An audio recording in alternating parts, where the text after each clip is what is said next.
Have you ever wondered if the nursery rhymes we grew up with hide a darker, more unsettling meaning? Little Miss Muffet may seem like a simple tale of a girl frightened by a spider, but dig a little deeper and you'll uncover some fascinating theories about its origins. Join me as we unravel the mysteries behind this childhood favourite, but brace yourself, for it might just change how you see this rhyme forever.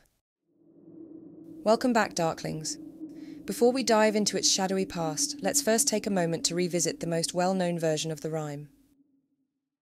Little Miss Muffet sat on a tuffet, eating her curds and whey. Along came a spider, who sat down beside her and frightened Miss Muffet away. First appearing in Songs for the Nursery in 1805, it's easy to dismiss Little Miss Muffet as mere nonsense. But did you know it might be based on a real person? Miss Muffet was a real 16th century figure with a fascinating and somewhat bizarre history. One of the most well-known theories suggests that Little Miss Muffet refers to Patience Muffet, the daughter of Dr. Thomas Muffet, a 16th century English physician renowned for his groundbreaking work in entomology, the study of insects. Dr. Muffet was especially noted for his research on arthropods, particularly spiders, and according to legend, it was one of his specimens that frightened young patients, inspiring the rhyme. Some sources even suggest that Dr. Muffet may have fed his daughter spiders as part of his research into their medicinal properties. He is believed to have used concoctions or tonics containing spiders, possibly testing them on patients.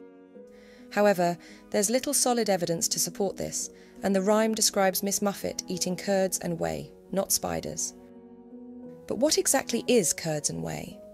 Curds and whey are simply the solid and liquid parts of milk that separate during the cheese-making process.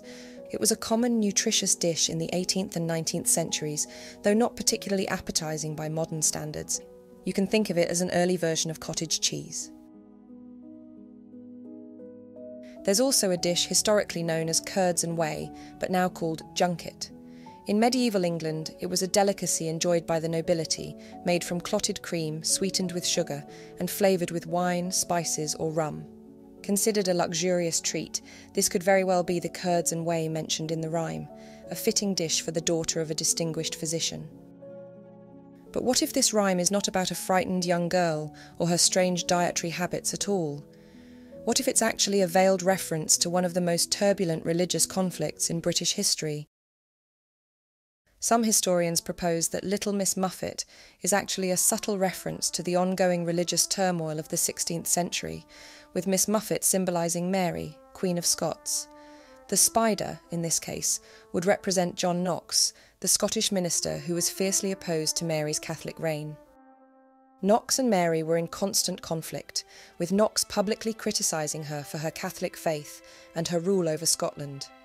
His sermons and writings painted her as a threat to the Protestant cause, and his influence was a major factor in her eventual downfall. The rhyme may reflect Mary's fragile position on the throne as she tries to maintain her hold, sitting on her tuffet, while John Knox's relentless pressure, the spider, undermines her authority, ultimately leading to her exile and eventual execution. The image of Mary being frightened away from her tuffet mirrors the real-life struggles she faced as she was driven from power by Protestant forces, with Knox leading the charge. This theory gives the rhyme a much darker, politically charged undertone, framing it as a reflection of the religious upheavals of the time.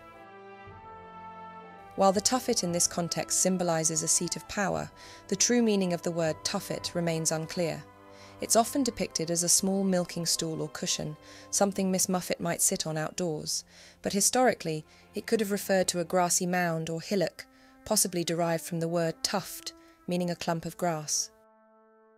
Yet, if we think of the tuffet as more akin to a cushion, it opens up a new interpretation, one connected to a scandalous form of 17th century entertainment. In John Playford's The English Dancing Master, published in 1651, he describes a dance called the Joan Sanderson, but even then it was referred to as an old dance, indicating that it had been around long before. It was a frequent highlight at weddings and especially popular during May Day celebrations. The dance began with participants divided by gender. One of the men with a drinking horn and a cushion would select a lady, referred to as Joan Sanderson, to kneel upon the cushion. The pair would drink from the horn, share a kiss, and start dancing together. The lady would then offer the cushion and drink to another man of her choosing, and the process would repeat until everyone was dancing. Public dances like this were often sanctioned by parents as a socially acceptable way for young people to interact. However, Puritans fiercely opposed this type of dance, as they did with many older folk customs. During this period, Puritans were tearing down maypoles in protest of May Day celebrations and the dancing that accompanied them, viewing these activities as morally corrupt. Over time, it's believed that the Jones-Sanderson dance evolved into a more innocent, child-friendly game. Versions of this game still exist today. One such example is Little Sally Waters, where a rhyme accompanies the game. It's believed that the name Sally Waters is an evolution of Jones-Sanderson. In this version, players form a ring, and the children alternately choose partners to join them in the centre, mimicking the pairing ritual, but in a much more innocent context. Alice Gomme, writing in 1894, noted that there were 49 different variations of this game recorded across different parts of the United Kingdom. In Penzance, children sang about Little Sally Sander, while in Liverpool it was Little Polly Sanders, and in Yorkshire it was Little Alice Sander, who sat upon a cinder. Could Little Miss Muffet have origins in this courtship game? In this interpretation, Miss Muffet sits on a tuffet, which could be seen as another term for a cushion, and the spider represents an unwanted suitor.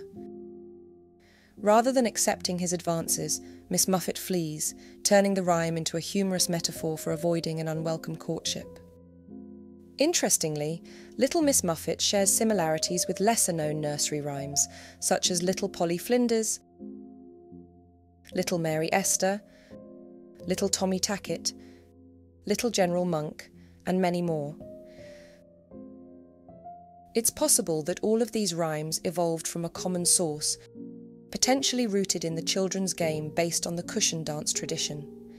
The playful nature and similarity of the central characters' names suggests a shared origin. These rhymes might also be parodies of an older, now lost rhyme, with Little Miss Muffet being the version that survived through the centuries. Changing social norms likely contributed to why rhymes like Polly Flinders have fallen out of favour, while Little Miss Muffet endures. The image of a girl startled by a spider is timelessly relatable, and the rhyme's simple humour keeps it alive, even as other rhymes fade into obscurity. But what do you think? Was Little Miss Muffet a young girl startled by her father's spider? A queen terrorised by religious reform? Or a playful figure in a long-forgotten game?